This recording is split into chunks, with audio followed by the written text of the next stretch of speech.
حکومت نے پیٹرول کی قیمت میں 19 روپے 95 پیسے اور ہائی سپیڈ ڈیزل کی قیمت میں 19 روپے 90 پیسے کا اضافہ کر دیا۔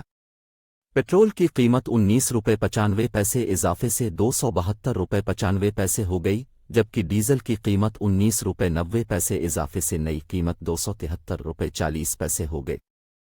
اسلام آباد میں پریس کانفرنس کرتے ہوئے وزیر خزانہ اسحاق ڈار نے کہا ہے کہ گزشتہ دنوں عالمی مارکیٹ میں تیل کی قیمتوں میں اضافہ ہوا۔